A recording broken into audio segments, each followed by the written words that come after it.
News hour morning ಎಡಿಷನ್ಗೆ ಮತ್ತೆ ಸ್ವಾಗತ. ಭಾರೀ ತುರುಸಿನಿಂದ ಕೂಡಿದೆ ಉಡುಪಿ ಚಿಕ್ಕಮಗಳೂರಿನ ಕಣ. ಸಜ್ಜನ ರಾಜಕಾರಣಿಗಳ ನಡುವಿನ ಹೋರಾಟಕ್ಕೆ ಸಾಕ್ಷಿಯಾಗ್ತಾ ಇದೆ ಈ ಕ್ಷೇತ್ರ.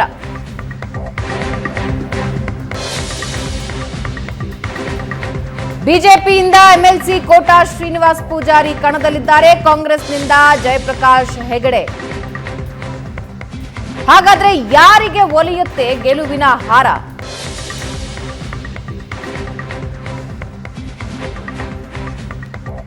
ಬಗ್ಗೆ ಇನ್ನಷ್ಟು ಡೀಟೇಲ್ಸ್ ಹಂಚಿಕೊಳ್ತಾರೆ ನಮ್ಮ ಪ್ರತಿನಿಧಿ ಶಶಿಧರ್ ಲೈವ್ ನಲ್ಲಿದ್ದಾರೆ. ಪ್ರಶಾಂತ್. ಶಶಿಧರ್, ನಾನು ಭಾಳ ದಿನದಿಂದ ಕಾಯ್ತಾ ಇದ್ದೆ ಉಡುಪಿ ಚಿಕ್ಕಮಗಳೂರಿನ ಬಗ್ಗೆ ಶಶಿಧರ್ ಮಾಸ್ತಿ ಹೊಯ್ಲು ಏನು ಹೇಳ್ತಾರೆ ಅಂತಕ್ಕಂಥದ್ದು. ಏನು ಕರಾವಳಿಯಲ್ಲಿ ಏನಿದೆ, ಉಡುಪಿಯಲ್ಲಿ ಏನಿದೆ ಅಂದರೆ ಬೇರೆ ಕಡೆ ಚರ್ಚೆ ಆಗ್ತಾ ಇರುವಂತೆ ಬರೀ ಜಾತಿ ಚರ್ಚೆ ಆಗ್ತಾ ಇದೆಯಾ, ರಾಷ್ಟ್ರೀಯ ರಾಜಕಾರಣ ಚರ್ಚೆ ಆಗ್ತಾ ಇದೆಯಾ, ರಾಜ್ಯದ ಗ್ಯಾರಂಟಿಗಳು ಚರ್ಚೆ ಆಗ್ತಾ ಇವೆಯಾ? ಯಾಕಂದರೆ ಇಬ್ಬರೂ ಸಜ್ಜನರು ಸ್ಪರ್ಧಿಸಿರ್ತಕ್ಕಂಥ ಕ್ಷೇತ್ರ ಅದು ಉಡುಪಿ ಚಿಕ್ಕಮಗಳೂರು. ಇವತ್ತಿನ ರಾಜಕಾರಣವನ್ನು ನೋಡಿದರೆ ಇಬ್ಬರು ಬಹಳ ಸಜ್ಜನರು, ಸಂಭಾವಿತರು, ಪ್ರಾಮಾಣಿಕರು. ಅಂಥ ಇಬ್ಬರು ರಾಜಕಾರಣಿಗಳ ಮಧ್ಯೆ ಅಲ್ಲಿ ಪೈಪೋಟಿ ಇದೆ. ಅಲ್ಲಿ ಜನ ಏನು ಚರ್ಚೆ ಮಾಡ್ತಿದ್ದಾರೆ ಶಶಿಧರ್? ಗೆಲುವು ಸೋಲು ಬಿಟ್ಬಿಡಿ, ಅದು ಪ್ರಾಯಶಃ ನಾಳೆ ಚುನಾವಣೆ ಇರುವಾಗ ನಾವು ಅದರ ಬಗ್ಗೆ ಚರ್ಚೆ ಮಾಡೋದಕ್ಕಿಂತ ಜನ ಏನು ಅಲ್ಲಿ ನಾವು ಈ ಕಾರಣದಿಂದ ಓಟ್ ಹಾಕ್ತೀವಿ, ಆ ಕಾರಣದಿಂದ ಓಟ್ ಹಾಕ್ತೀವಿ ಅಂತಕ್ಕಂಥದ್ದನ್ನು ಹೇಳ್ತಾ ಇದ್ದಾರೆ. ಬಹಳ ವಿಶಿಷ್ಟವಾದ ಕ್ಷೇತ್ರ. ನೀವು ಹೇಳಿದಾಗೆ ಇಬ್ಬರು ಕೂಡ ಸಜ್ಜನರು. ಒಬ್ಬರು ತಮ್ಮ ಸಜ್ಜನಿಕೆಯ ಕಾರಣಕ್ಕೆ ಹೆಸರು ಮಾಡಿದ್ರೆ, ಮತ್ತೊಬ್ಬರು ತಮ್ಮ ಸರಳತೆಯ ಕಾರಣಕ್ಕೆ ಹೆಸರು ಮಾಡಿರುವಂತವರು. ಸೊ ಬಹಳ ಇಂಟ್ರೆಸ್ಟಿಂಗ್ ಆದ ಫೈಟ್ ಆಗ್ತಾ ಇದೆ ಅನ್ನುವಂಥದ್ದು ಇಲ್ಲಿ ಬಹಳ ಮುಖ್ಯವಾದದ್ದು. ಒಂದು ಅಂದ್ರೆ ಇದು ಕಾಂಗ್ರೆಸ್ಗೆ ಒಂದು ಮರು ಜೀವವನ್ನ ಕೊಟ್ಟ ಕ್ಷೇತ್ರವೂ ಹೌದು, ಮತ್ತು ಬಿಜೆಪಿಗೆ ಜೀವವನ್ನ ಕೊಟ್ಟ ಕ್ಷೇತ್ರವೂ ಹೌದು. ಸೊ ಬಹಳ ಇಂಟ್ರೆಸ್ಟಿಂಗ್ಲಿ ಈ ಚುನಾವಣೆಯನ್ನ ಕಾದು ನೋಡ್ತಾ ಇದ್ದಾರೆ. ದೊಡ್ಡ ಗೌಜಿ ಗದ್ದಲ ಇಲ್ಲ, ಅಬ್ಬರ ಇಲ್ಲ, ದೊಡ್ಡ ದೊಡ್ಡ ನಾಯಕರಿಲ್ಲ. ಸ್ವತಃ ಏನು ಅಭ್ಯರ್ಥಿಗಳಿದ್ದಾರೆ ಅವರೇ ಜನರ ಬಳಿ ಹೋಗುವಂತದ್ದು, ಅವರೇ ಮತಯಾಚನೆ ಮಾಡುವಂತದ್ದು, ಮತ್ತು ಪರಸ್ಪರ ವಿವಾದಗಳನ್ನ ಮೈ ಮೇಲೆ ಹೇಳ್ಕೊಳ್ಳುವಂತದ್ದಿಲ್ಲ. ಬಹಳ ಸುಂದರವಾದ ಒಂದು ತಯಾರಿಗಳು, ಚುನಾವಣಾ ತಯಾರಿಗಳು ಇಲ್ಲಿ ಆಗಿದೆ ಅಂತಾನೆ ಹೇಳಬೇಕು.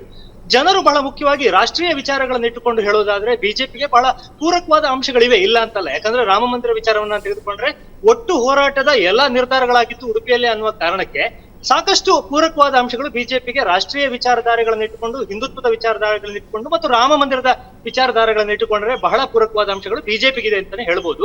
ಆದ್ರೆ ಜಯಪ್ರಕಾಶ್ ಹೆಗಡೆ ಅವರನ್ನ ನಿರ್ಲಕ್ಷ್ಯ ಮಾಡುವ ಕ್ಯಾಂಡಿಡೇಟ್ ಅಲ್ಲ. ಯಾಕಂದ್ರೆ ಕಾಂಗ್ರೆಸ್ಗಿದ್ದ ಅತಿ ಅರ್ಹ ಕ್ಯಾಂಡಿಡೇಟ್ ಅಂತ ಹೇಳಿದ್ರೆ ಜಯಪ್ರಕಾಶ್ ಹೆಗಡೆ ಅನ್ನೋದನ್ನ ಅಲ್ಲಗಳೆಯುವ ಹಾಗಿಲ್ಲ. ಯಾಕಂದ್ರೆ ಪಕ್ಷೇತರವಾಗಿ 2 ಬಾರಿ ಬ್ರಹ್ಮಾವರದ ಕ್ಷೇತ್ರದಿಂದ ಗೆದ್ದವರು. ಅಂದ್ರೆ ಅವರ ವೈಯಕ್ತಿಕ ವರ್ಚಸ್ಸೇ ಇಲ್ಲಿ ಬಹಳ ನಿರ್ಣಾಯಕ ಆಗುತ್ತೆ ಉಡುಪಿ ಜಿಲ್ಲೆಯ ಮಟ್ಟಿಗೆ ಹೇಳೋದಾದ್ರೆ. ಯಾಕಂದ್ರೆ ಉಡುಪಿ ಜಿಲ್ಲೆಯಲ್ಲಿ 4ಕ್ಕೆ 4 ಸ್ಥಾನ ಕೂಡ ಬಿಜೆಪಿಯ ಕೈಯಲ್ಲಿರುವಂತಹದ್ದು, ಆದ್ರೆ ಚಿಕ್ಕಮಗಳೂರಲ್ಲಿ 4 ಸ್ಥಾನಗಳು ಕಾಂಗ್ರೆಸ್ ನಲ್ಲಿದೆ ಅನ್ನುವಂಥದ್ದು ಬೇರೆ ವಿಚಾರ. ಆದ್ರೆ ಉಡುಪಿಯ ಜಿಲ್ಲೆಯ ವಿಚಾರವನ್ನು ಹೇಳೋದಾದ್ರೆ ಜಯಪ್ರಕಾಶ್ ಹೆಗಡೆ ಬಹಳ ಇಂಟ್ರೆಸ್ಟಿಂಗ್ಲಿ ಉಡುಪಿಯಿಂದ ಒಬ್ಬ ಆಸ್ಪಿರೆಂಟ್ ಕೂಡ ಇರಲಿಲ್ಲ ಈ ಅಭ್ಯರ್ಥಿ ಸ್ಥಾನಕ್ಕೆ.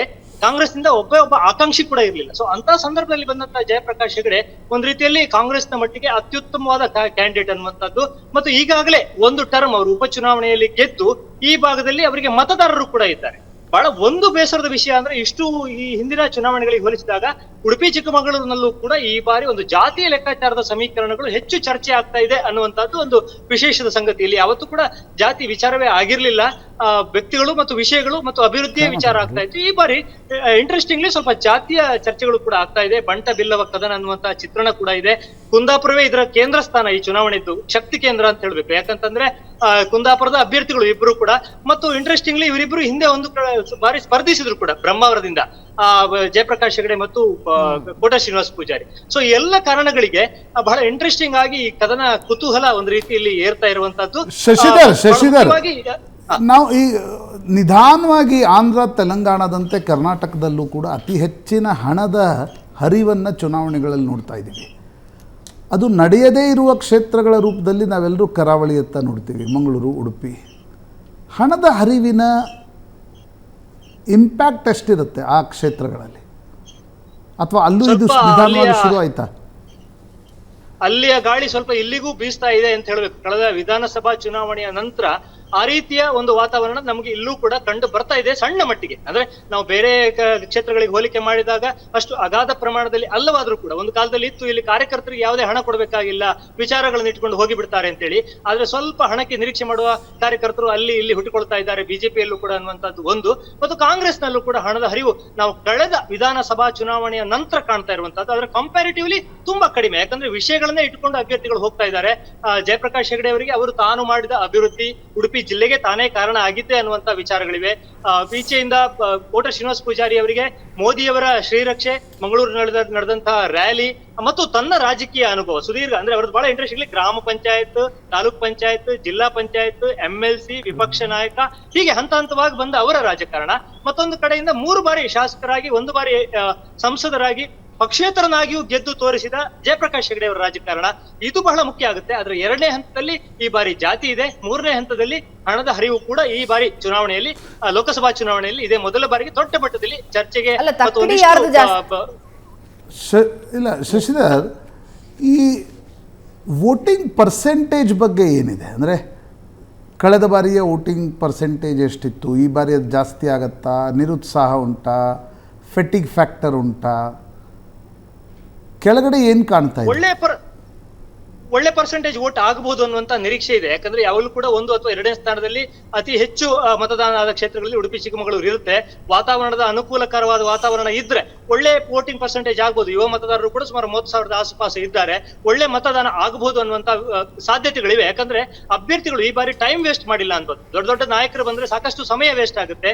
ಈ ಬಾರಿ 8 ಕ್ಷೇತ್ರಗಳಿಗೆ ಓಡಾಡುವಂತದ್ದು, ಒಂದು ಉಡುಪಿ ಮತ್ತು ಘಟ್ಟ ಹತ್ತಿ ಹೋಗಬೇಕಾದ ಚಿಕ್ಕಮಗಳೂರು 5-6 ಗಂಟೆ ಅದಕ್ಕೆ ಹೋಗುತ್ತೆ. ಸೊ ಟೈಮ್ ವೇಸ್ಟ್ ಮಾಡದೆ ಅಭ್ಯರ್ಥಿಗಳು ಸಾಕಷ್ಟು ಕ್ಷೇತ್ರಗಳನ್ನು ತಲುಪಿದ್ದಾರೆ. ಒಳ್ಳೆ ವೋಟಿಂಗ್ ಪರ್ಸೆಂಟೇಜ್ ಆಗಬಹುದು ಅನ್ನುವಂತ ನಿರೀಕ್ಷೆ ಇದೆ. ಯಾಕಂದ್ರೆ ಇಲ್ಲಿಯ ಜನ, ಉಡುಪಿಯ ಜನ ಎಸ್ಪೆಷಲಿ ಗ್ಯಾರಂಟಿಗಳಿಗೆ ಮನೆ ಕೊಟ್ಟಿರಲಿಲ್ಲ ಕಳೆದ ವಿಧಾನಸಭಾ ಚುನಾವಣೆಯಲ್ಲಿ. ಆದ್ರೆ ಈ ಬಾರಿ ನಾವು ಗ್ಯಾರಂಟಿಯನ್ನ ಸಾಧಿಸಿ ತೋರಿಸಿದ್ದೇವೆ, ಭರವಸೆ ಎಲ್ಲ ಸಾಧಿಸಿ ತೋರಿಸಿದ್ದೇವೆ ಅನ್ನುವಂಥದ್ದು ಜಯಪ್ರಕಾಶ್ ಹೆಗಡೆಯ ಮಂತ್ರ. ಆದ್ರೆ ಮತ್ತೊಂದು ಕಡೆಯಿಂದ ಕೋಟ ಶ್ರೀನಿವಾಸ ಪೂಜಾರಿ ಅವರು ಕೂಡ ರಾಮ ಮಂದಿರ ಮಾಡಿ ತೋರಿಸಿದ್ದೇವೆ, ಮೋದಿಯವರು ಅಭಿವೃದ್ಧಿ ಮಾಡಿ ತೋರಿಸಿದ್ದಾರೆ ಅನ್ನುವಂತ ವಿಚಾರವನ್ನೇ ಇಟ್ಟುಕೊಂಡು ಸಾಕಷ್ಟು ಪ್ರಚಾರವನ್ನ ನಡೆಸಿರೋದ್ರಿಂದ ಆ ನಿರಾಸಕ್ತಿ ಅಂತೂ ಕಂಡು ಬರ್ತಾ ಇಲ್ಲ. ಒಳ್ಳೆ ಓಟ್ ಆಗಬಹುದು ಅನ್ನುವಂತ, ಅಂದ್ರೆ ಜಾತಿ ಲೆಕ್ಕಾಚಾರ ಬಂದಿದೆ ಈ ಬಾರಿ ಅಂದ ಮೇಲೆ ಸಹಜವಾಗಿ ಆ ಜಾತಿಗಳು ಕೂಡ ಉತ್ಸುಕವಾಗಿ ವೋಟ್ ಮಾಡೋದಕ್ಕೆ ಬಹಳ ಉತ್ಸಾಹದಿಂದ ಹೋಗ್ತಾ ಇವೆ. ಬಂಟ ಬಿಲ್ಲವ ಕದನ ಅನ್ನುವಂಥದ್ದು ಒಂದು ಸಾಂಪ್ರದಾಯಿಕ ಕದನ ಕೂಡ ಹೌದು ಈ ಭಾಗದಲ್ಲಿ. ಸೊ ಒಳ್ಳೆ ವೋಟಿಂಗ್ ಪರ್ಸೆಂಟೇಜ್ ಆಗಬಹುದು ಅನ್ನುವಂತ ವಿಚಾರಗಳಿವೆ. ರಾಷ್ಟ್ರೀಯ ವಿಚಾರಧಾರೆ ಒಂದು ಕಡೆ ಆದ್ರೆ ಮತ್ತೊಂದು ಕಡೆ ಜಯಪ್ರಕಾಶ್ ಹೆಗಡೆ ಅವರ ವೈಯಕ್ತಿಕ ವರ್ಚಸ್ಸು ಮುಖಾಮುಖಿ ಆಗ್ತಾ ಇರುವಂತಹ ಚುನಾವಣೆ ಇದು.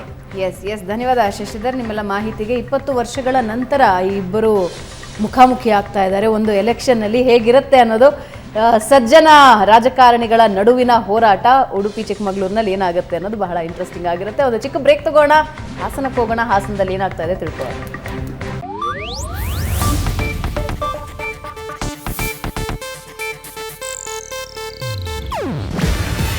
ಇದು ಏಷ್ಯಾನೆಟ್ ನ್ಯೂಸ್ ನೆಟ್ವರ್ಕ್ ಪ್ರಸ್ತುತಿ. ನೀವು ನೋಡ್ತಿದ್ದೀರಾ ಏಷ್ಯಾನೆಟ್ ಸುವರ್ಣ ನ್ಯೂಸ್.